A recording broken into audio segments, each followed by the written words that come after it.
Նարադոն ալավրդը սերակ միդիսը մակոդուգու, Սամայնա Ռեսպուլիկա Ցբիրը միդակակոն ռեզերվտը, Evnalın teis, Բնատուն, Բիրը ֆարսում խծարադուն կունդադուն արխայդան, Քոդխիսար մակունդ, ավտականնակ եմա աստավկակ ֆերմերոն խծարադտան, Արենդադրտան, Խարմուատտը, Բդիրուն խալսերտը, Դրղդատտը քոստան, Ուդումը բաստունը, Կեյկավ Revnalın ուղıl. Yüzer kurs znak ambastakta. Naisen kurdis nertekke. Burat tschivale. Sagattak fars. Mana ardam фахутон газаты Юрий, кацы яцсард яцарам бунты факуста экологии структураты, экологии комитета она арзон ресурсты структураты. Находимся сейчас на территории города. Какие же скрытые резервы есть у нас здесь? Надо отметить, что в течение очень большого ряда лет никакого внимания не обращалось на разработку скрытых природных ресурсов. Я говорю именно о животном мире, о растительном мире. Предпринимались определенные шаги, естественно, и вся наша работа заключалась именно в том, чтобы сохранить и приумножить природные ресурсы. Անձրցդու մնաված ամաստի ֆստամակայնավդ ըմբալուն ֆատկլվերտ նանացանոն կադրոն պոլիտիկա ալքացը խազարոդուն ֆադիջի ուիխղդը экологиум խախլդեր. После 8-го года в Южной Осетии, значит, образовывается прямо после войны, в декабре уже образовано Министерство природных ресурсов. Очень были собраны хорошие специалисты, но их всегда нам не хватает. Надо отметить то, что за этот период очень многие шли учиться в органы МВД, в органы вооруженных сил, на офицеров. Но никто почему-то не хотел идти по системе экологии, заканчивать высшие учебные заведения. Ну, это понятно, с одной стороны, но не будем отвлекаться, скажем конкретно, для чего мы находимся сейчас на данной территории. Вот здесь перед нами маленькое озерцо, безнадзорное, то есть это как оно в дикой природе и было, так оно и стоит и сейчас. Недалеко от нас находится когда-то работающий завод по переработке птицы, индюшек. Этот завод ввиду ряда причин он больше не работает. То, что мы сейчас видим, тут есть все возможности для того, чтобы этот завод заработал, чтобы была польза. Вот раньше говорили, что здесь была птицефабрика. Да, здесь была птицефабрика. Эту птицефабрику и в советское время была под моим контролем. Потому что птицефабрика, у нее не было своих хранилища отходов. Они заполнялись обычно, и потом все это сбрасывалось в реку Ляхва. Так что Это тоже нарушение. Да, естественно, это огромное нарушение. И даже в тот период мы предпринимали определенные меры, в том числе и штрафные санкции, и давали рекомендации, как устранить эту... Не то, что... Вот у нас принято так. Штрафовать. Надо смотреть в корень зла. То же самое происходит везде. Нет очистных сооружений, и все равно штрафуют. И частных лиц штрафуют, и юридические организации штрафуют за загрязнение. Легче один раз вложиться в это дело, чтобы создать нормальную систему очистных сооружений. Кстати, в 1988 году она почти была налажена, и в Дяве тоже. Вся система была налажена. Ее надо было, и кое-где она даже начала работать. Надо один раз взяться за это дело и сделать очистные сооружения. Наше общество охотников было создано, и я взялся за создание этого общества только по одной причине. Там причин-то очень много, потому что эти структуры, даже вот общество охотников, которое было создано в 10-11 годах, это тоже часть природоохранной системы. Я настаивал, чтобы животный мир, растительный мир, у него своя тактика развития, своя стратегия развития. Она иногда вступает в конфликт с геологией и с другими тоже. Геологи – это основное развитие, считается, недра и так далее. Но на самом деле что мы видим? Комитет, который и любое ведомство, которое на себя стягивает невыполнимые функции, невыполнимые такие взваливать на свои плечи, и, естественно, там ничего не получается. Когда вот ведомство специализированное, и у него есть своя тактика развития, свои стратегические цели, и оно идет к этим целям целенаправленно.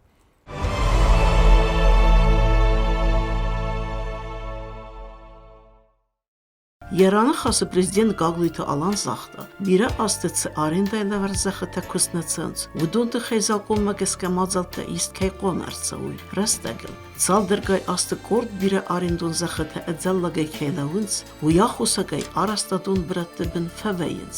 Ավտամե գորը ցեգատակ ֆարսու նեսայրագրբացան, մետրանսկաման յադուվե ֆարսը դեր կոմաղա ըմբալուն ինֆրաստրուկտուրուն վագվերտ.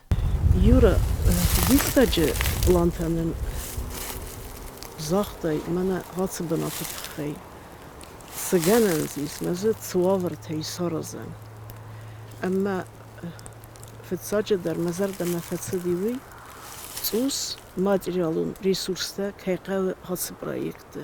В данный момент что мы имеем? Мы имеем пустые площади.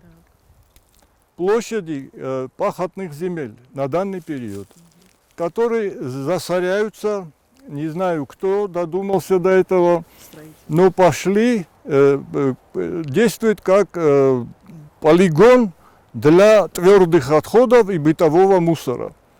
Это в городе. Вот эти территории пахотных земель, где можно выращивать корм для уток, гусей, индоуток, рыбохозяйственные водоемы, которые наполовину уже этим бытовым и этим мусором заполнены, готовые водоемы, которые мы хороним. Мы хороним деньги, живые деньги, которые так необходимы нашему государству. Так скажем, молодому государству, развивающемуся. Вы сами видели, там несколько водоемов, больших водоемов. И что?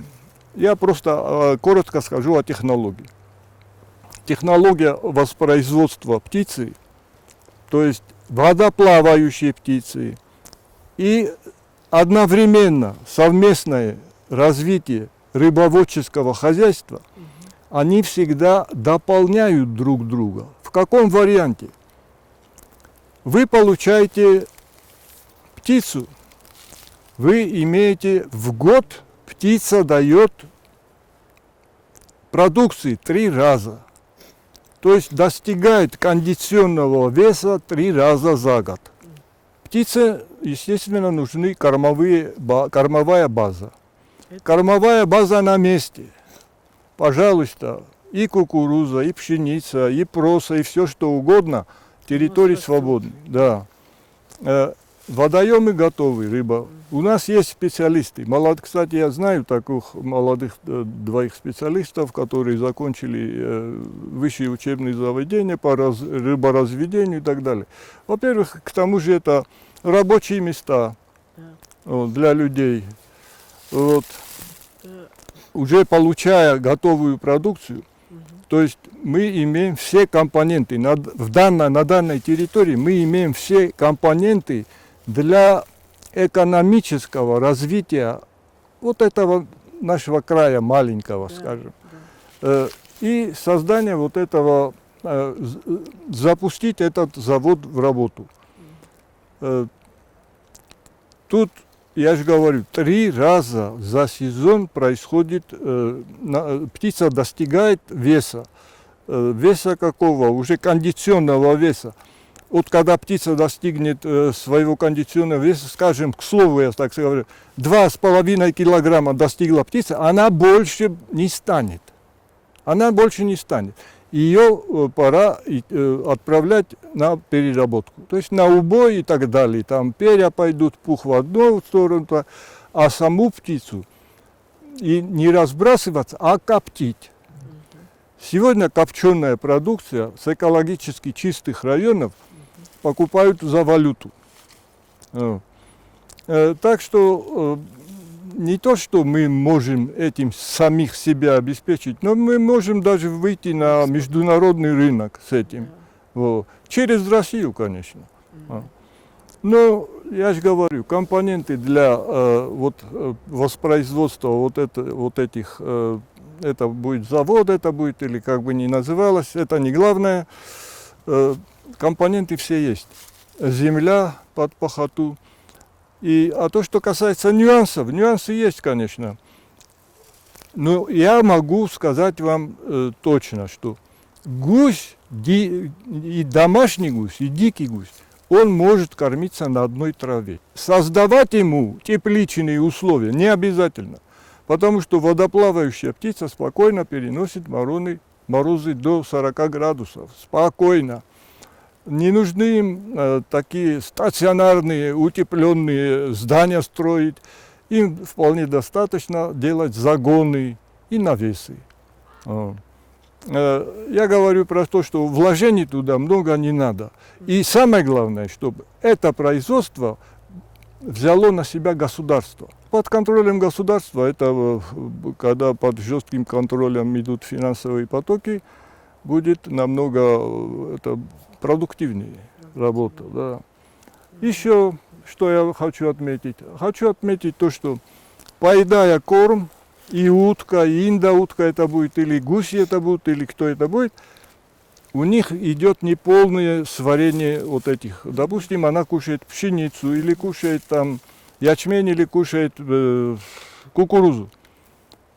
Происходит неполное освоение вот этим организмом, и все это сбрасывается в водоем. Рыба этим питается.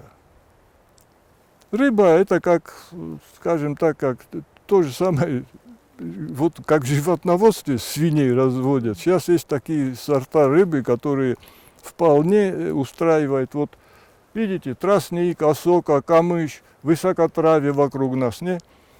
Точно так же озеро все заросло. Рыба это все очищает. Она не оставляет там ничего. Озеро бывает чистое и в том смысле, что обычно, где много рыбы, озеро не цветет, вода не цветет. Ну, цветение рыбы, цветение водоема это тоже своего рода болезнь. Так что и птица будет очищать и водоемы, и идет саморегулирование в том числе. То есть водоемы расположены так, что значит, там можно одновременно воспроизводить. Там, значит, годовалый малек может пойти, потом второй водоем может там 2-летки пойти, третий водоем 3-летки. И этот цикл будет с течением времени завершаться, то есть выдавать продукцию. Кроме того, если вдруг кому-то это будет не по душе, не понравится, то элементарно можно этот водоем зарыбить, чтобы люди приезжали здесь благоустроить, и люди, чтобы сидели в субботу, воскресенье, половили рыбку.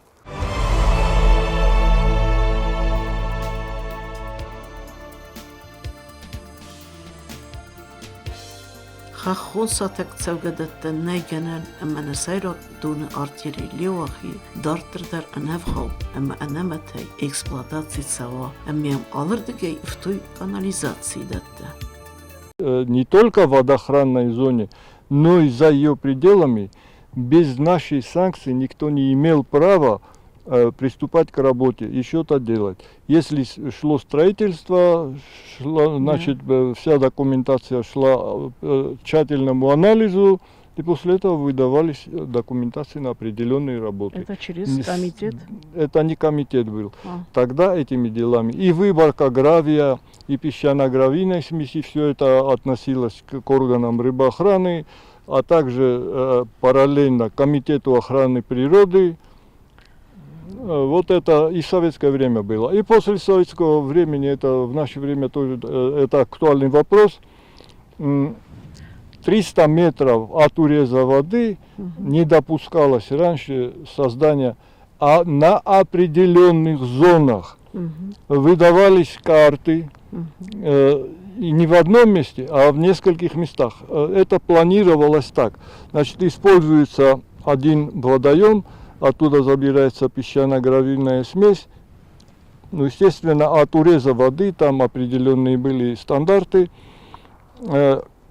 Пользовался этот водоем, на второй год пользуешься вторым водоемом, вторым Чтобы местом. на истощение Да. не вынимался гравий с одного Да, места. На третий год эти, где происходит выборка гравия, песчано-гравийной смеси, они опять заполнялись. И постепенно вот так... Естественным путем Да, заполнялись. естественным путем заполнялись, и работа шла, и это хватало материала. Наша гидрографическая сеть очень богата и богата малыми реками. Так вот, Ляхва тоже относится к малым рекам. Так. Малые реки, естественно, как и роднички дают питание нашей реке, так и малые реки дают великим рекам, пополняют их. Что происходит? Обмеление малых рек. Каждый из нас или от родителей слышал, что еще 100 лет тому назад, и не только 100, и я это застал, когда из Ванели еще лесосплав шел, до обычно с Ванели шел лесосплав в Гуфта. Значит, лесосплав задерживался, его уже перевозили на машинах оттуда. Но Ляхва имела такой потенциал и энергетический, и водный ресурс, что на ней можно было сплавлять лес. И А еще, сейчас этого потенциала уже нет. да, сейчас пешком можно перейти Ляхву. Да. Еще когда я учился, нам показывали Волгу в некоторых местах. Фильмы показывали, учебные фильмы. Учился в Москве. И посреди Волги стоят, извините меня, крупный рогатый скот. И когда нам это говорят, что это река Волга, то, ну, естественно, мы не верили. Ну да, в определенный момент, в определенный лет, Волга и сейчас она такая мощная река, что, ну, вот ее приток, ее все идет обмеление. Это не только у нас происходит, это происходит повсеместно. Почему происходит? Потому что использование вот этой даже песчано-гравийной смеси, вырубка деревьев в водоохранных зонах, в общем, это все причины, которые знает каждый школьник. قاونسرك آدمن نفسی ودن سه اکتیفون خزاراتون آرخایده بیره آرازگاو سمای آتسولزک نخی بنتون سغده قاون خزاراتون پرودکسی ورسج فدزغله خزارون مارغه فلدر بنات باطخصانه بازاراده